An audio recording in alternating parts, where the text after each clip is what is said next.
On the news, UK police arrest former Deputy Senate President Ekweremadu and wife over allegations of organ harvesting.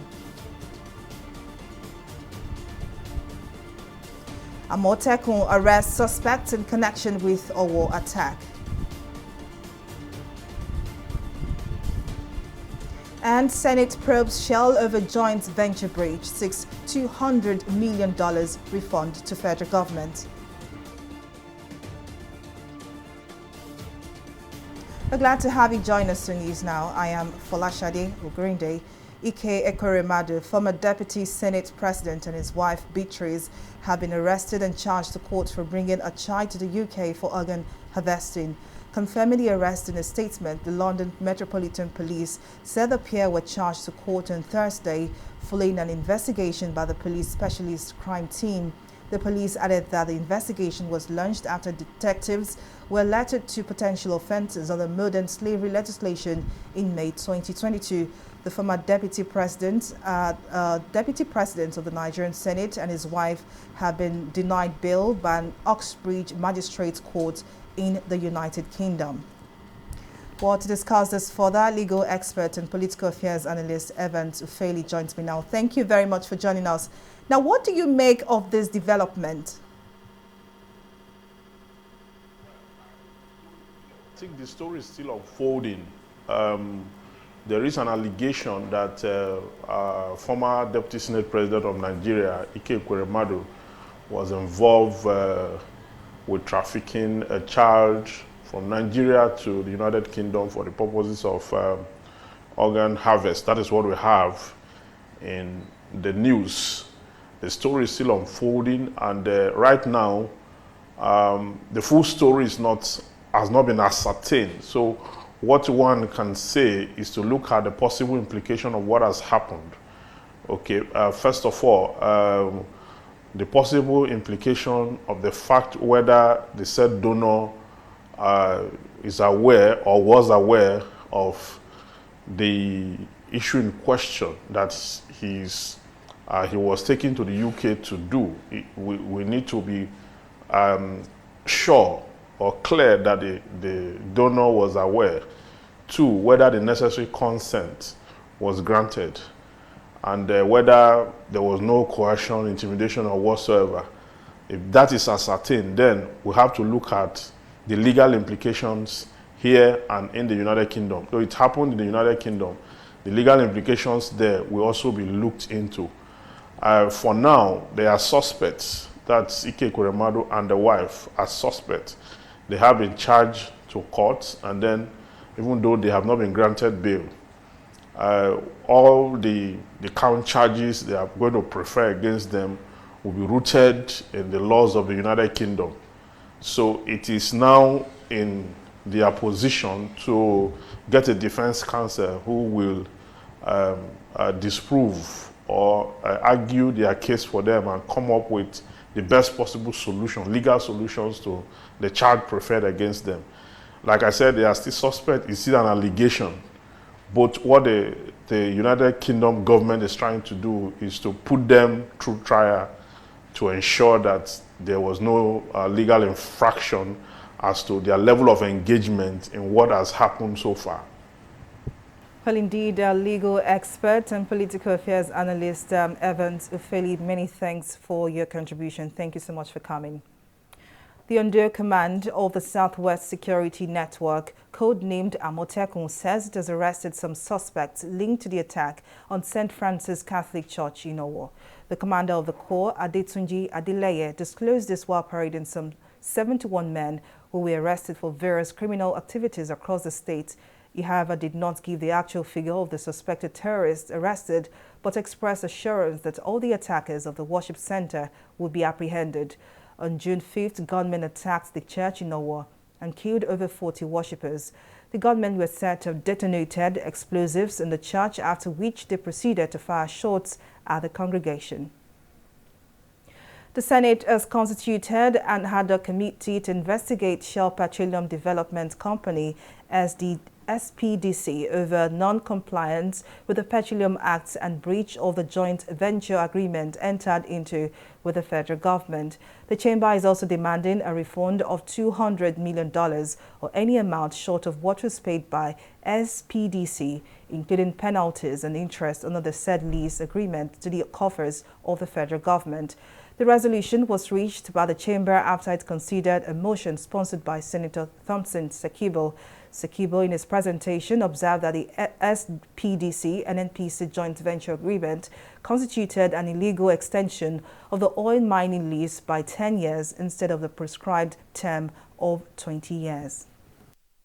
I regret that the loss of $200 million, which is equivalent to 83 billion naira, is a colossal loss of money that could have been of great value to the economy of the nation.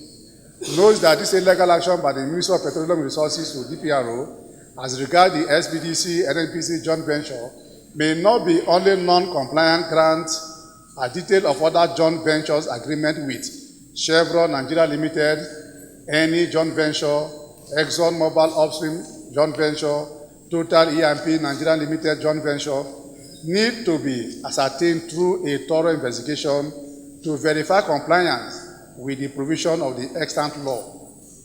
Accordingly resolved, urge the EFCC to investigate the oil mining leases granted to SPDC between 1959 to 1989 and 1989 to 2019 under the SPDC and NPC joint venture agreement, and compel SPDC to refund to the federal government the sum of $200 million or any amount short of what was paid under the said lease agreement. This investigation will be carried out by an ad hoc committee. So the membership is Senator Sabi Ali Abdullahi, Chairman, Senator Sekibo, Member, Senator Abdullahi Yahya, Member, Senator Basi Albert Akpan, Member, Senator Solomon Adiola, Member, Senator Smart Adeyemi, Member, Senator Aisha Tumadibu Ahmed, Member. How many weeks? 4 weeks. 4 weeks, right? Did we give them 4 weeks? Okay, 4 weeks, but I'm sure once we're able to do a thorough job, we should be able to also investigate other JVCs.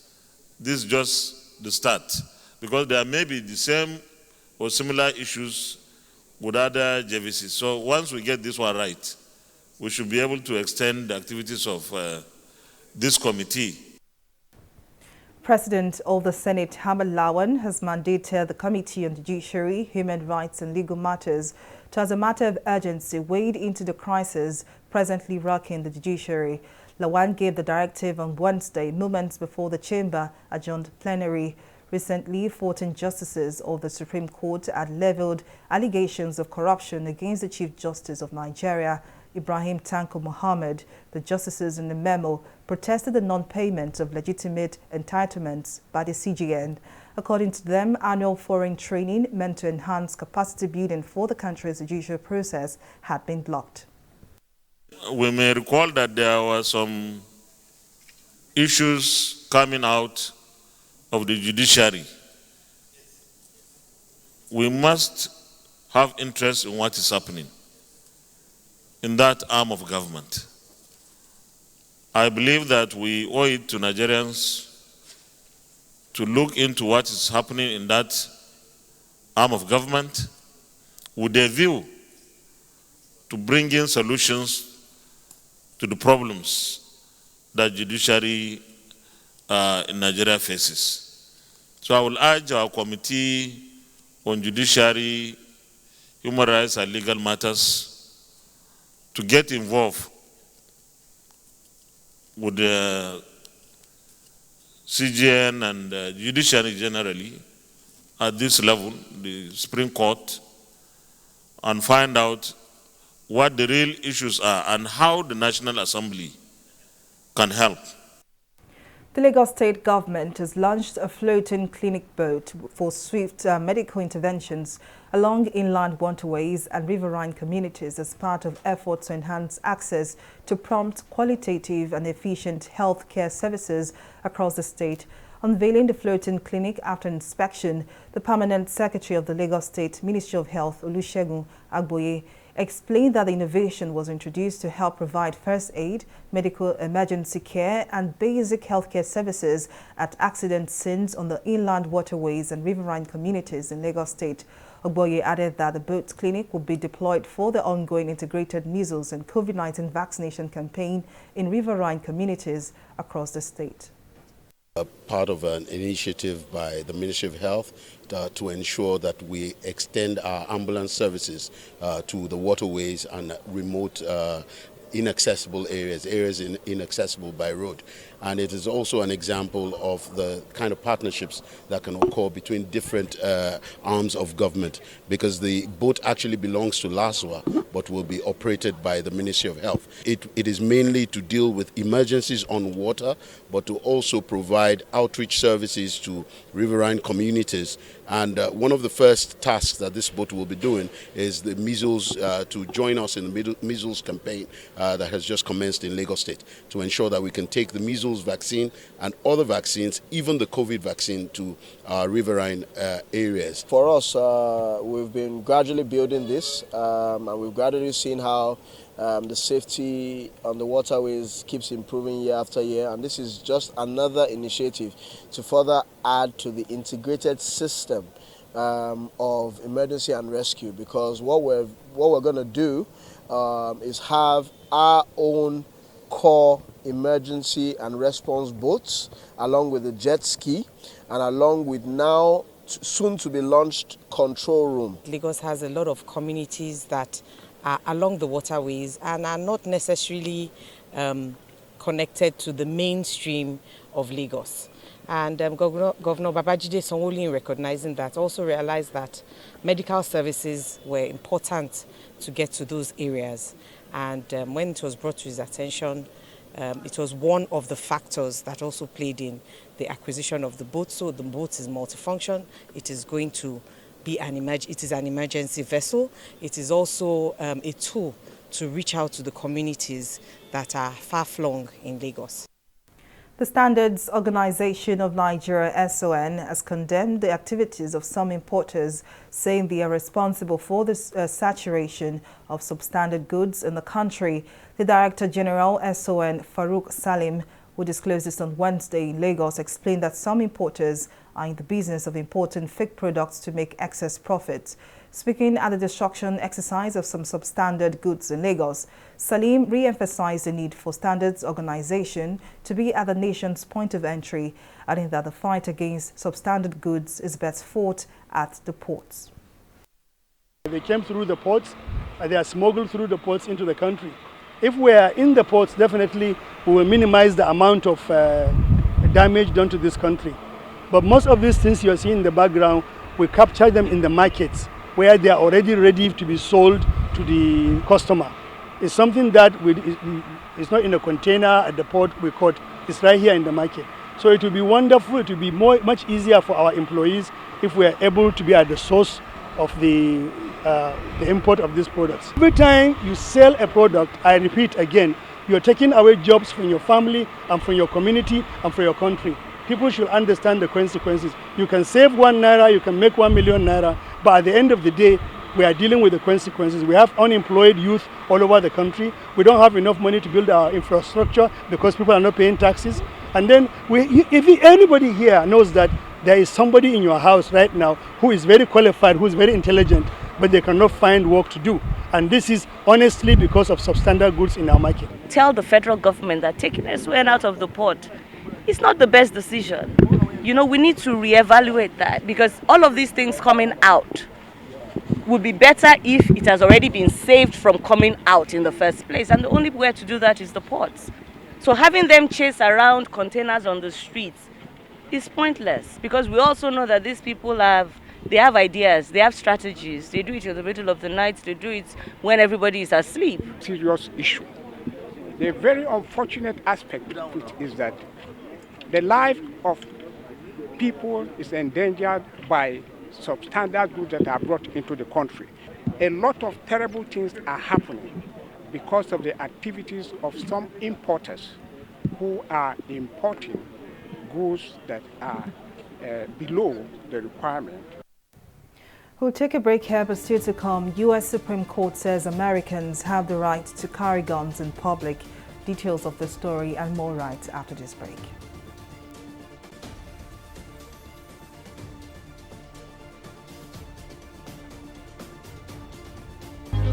Resilience. Look at you. Still standing after adverse politics stop your electric power purchase from powering our city. Still standing after adverse politics denied our city and your government revenue allocation for years. But you diligently turned it around and made our city self-sufficient and left a legacy of urban renewal and prosperity till this day. Now you emerge tops with magnanimity and victory. Bola Ahmed Tinubu, fight for us in the spirit of resiliency to deliver Nigeria from poverty and insecurity. The indomitable economic development agent Nigeria needs. Now, watch this space.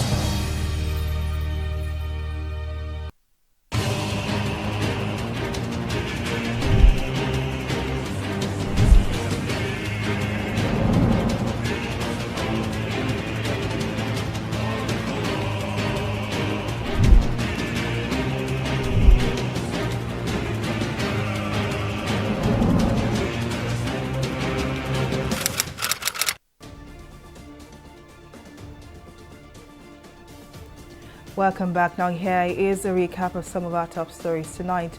Ike Ekweremadu, former Deputy Senate President, and his wife Beatrice have been arrested and charged to court from bringing a child to the UK for organ harvesting. Confirming the arrest in a statement, the London Metropolitan Police says the pair were charged to court on Thursday following an investigation by the police specialist crime team. We also told you that the under command of the Southwest Security Network, code-named Amotekun, says it has arrested some suspects linked to the attack on St. Francis Catholic Church in Owo. The commander of the corps, Adetunji Adeleye, disclosed this while parading some 71 men who were arrested for various criminal activities across the state. Well, in case you missed any of our news bulletin or for more updates, do log on to our website at www.tv360nigeria.com. You can also follow us on our social media platforms on Twitter, Instagram, YouTube and Google Plus at TV360 Nigeria. On Facebook, we are TV360 Online.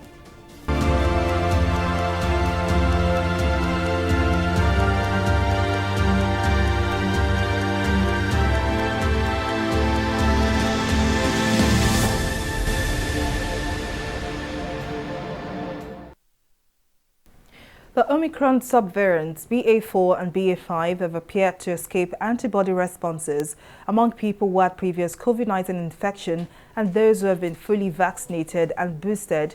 This is according to new data from researchers at Beth Israel Deaconess Medical Center of Harvard Medical School. However, COVID-19 vaccination is still expected to provide substantial protection against severe disease, and vaccine makers are working on updated shots that might elicit a stronger immune response against the variants. Ghana's lawmakers have approved a plan to open an investigation into the use of $1.5 billion of COVID-19 funds in the country. This follows alleged discrepancies in receipts and payments presented to the Parliament by the Minister of Finance, Ken Ofori-Atta. The fund was allocated to contain the spread of the virus and cushion Ghanaians against the economic impacts of the pandemic. Meanwhile, lawmakers have continued to reiterate that the government had been accountable and transparent in the use of the funds. We'll take another breather here and return with more stories and business. To stay with us.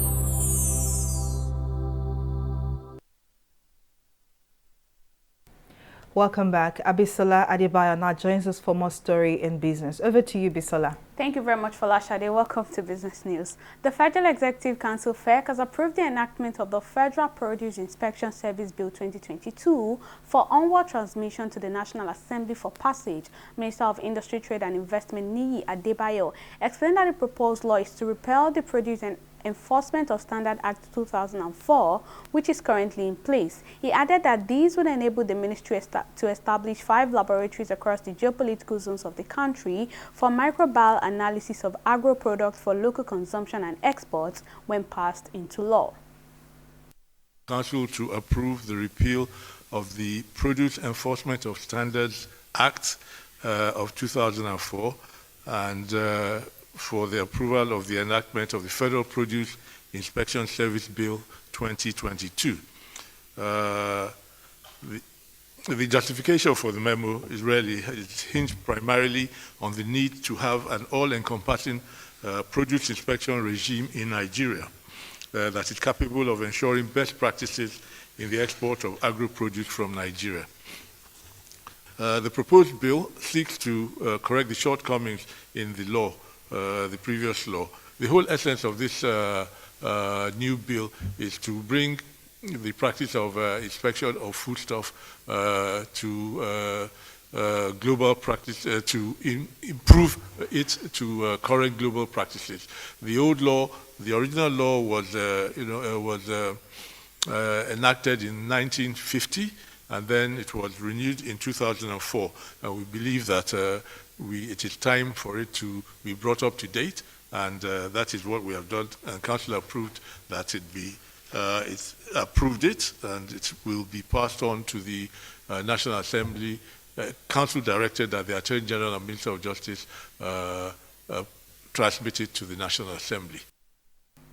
The Nigerian Railway Corporation, NRC, says it generated 6.08 billion naira revenue from passengers, cargo, and other services in the year 2021. The National Bureau of Statistics, NBS, disclosed this in its latest rail transportation data for 2021. The figure, when compared to that of 2020, shows an increase in the federal government revenue from the railway transport services by 199% in 1 year. According to the report, NRC generated 5.70 billion naira from passengers in 2021 against 1.75 billion naira in the preceding year. Well, we'll take a break now and return with a review of the stock market.